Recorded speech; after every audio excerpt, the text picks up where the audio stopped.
You know those times when you try to convince yourself you need a new lens? That new lens is out, it's shiny and new and something you don't have.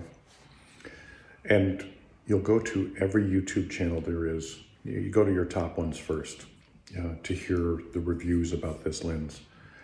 And even your most trusted reviewer, the one that you always go to first to hear about the lens, if they say there's something bad about this lens, they don't know what they're talking about, you go to the next one. And you keep going from YouTuber to YouTuber to find out what you want to hear about that lens.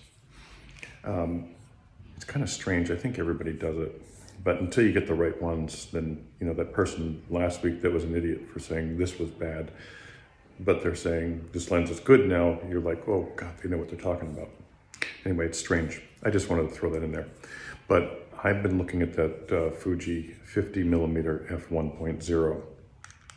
I know for a fact that I wouldn't like it because of the weight and size, because you get into the Fuji system for lenses.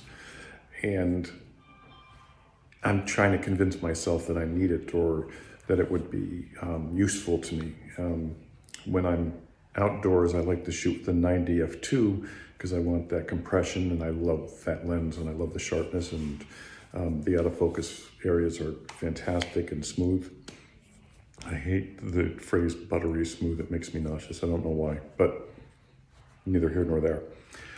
So I wouldn't use it outside, and even if I did at 1.0, I would have to throw a neutral density filter on it to get it down to work at 1.0, or I would have to use electronic shutter, which I won't do because I just don't like it. And then I'm thinking, okay, well, I'll use it in the studio.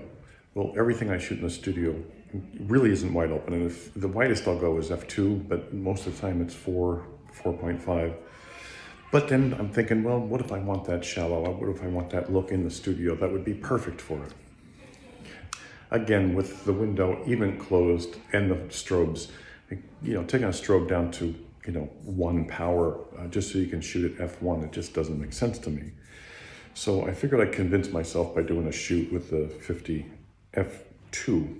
The 50mm f2 is like always been one of my favorites because of the sharpness, and I actually like the backgrounds when it's at f2, but I figured let's shoot this at f2 through a session, and I'll bounce a little bit, 2.8 or whatever, and look at the images and talk myself out of this 50 that I really don't need it, because I don't. I mean, there's just no ifs, ands, or buts.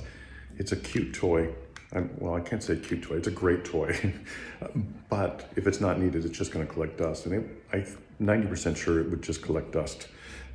It's heavy, it's big. I don't wanna carry it around. I don't wanna even put it in my bag because I like lightweight and easy. So, I have to carry lights if I'm going somewhere. I don't wanna carry lights and a lens that's the size of one of my lights. So I did this shoot. I'll talk you through it. I'm just throwing this in so you can see, how I shoot in the studio. And I use speed lights a lot in this shoot. I didn't use my big lights, but I used 2 speed lights. I used smaller umbrellas and bigger umbrellas. And I used a grid on one.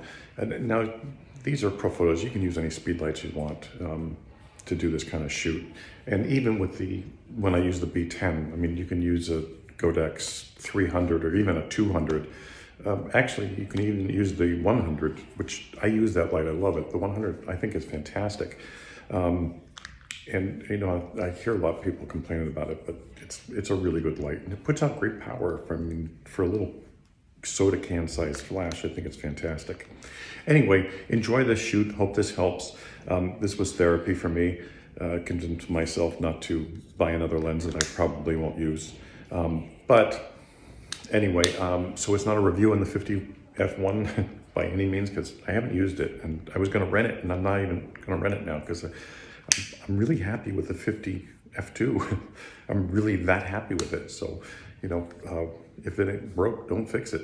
Anyway, enjoy the shoot. Hope you get something out of it, and I'll see you soon. So I thought I'd walk you through this shoot a little bit so I can hear myself talk. We started, that first image there was with the window shade up, and then I closed it here so we can just do the lights. I was just using two speed lights here with an umbrella and a grid on the back one. And this is the last one with that. I threw a gel on the back speed light. For this one, I added in the larger studio strobe with a B10, and then I put two gels in the back two speed lights. And here I added the beauty dish, and we're using the beauty dish in one speed light, keeping the yellow gel on the back speed light. Now this, I went with the giant umbrella and a backlight, and that's it. There's just one giant umbrella, one backlight. Oh, wait a second, I think I had a warm gel on one of the lights, so. Yep, I did have a warm gel on the back speed light. So I have two speed lights, one speed light for rim and backlight, and then the B10 in the large umbrella. And then for the final shot, I went with one speed light in a giant umbrella, just to see if I can fill that umbrella with a speed light, and it worked perfectly. There was no other lights used.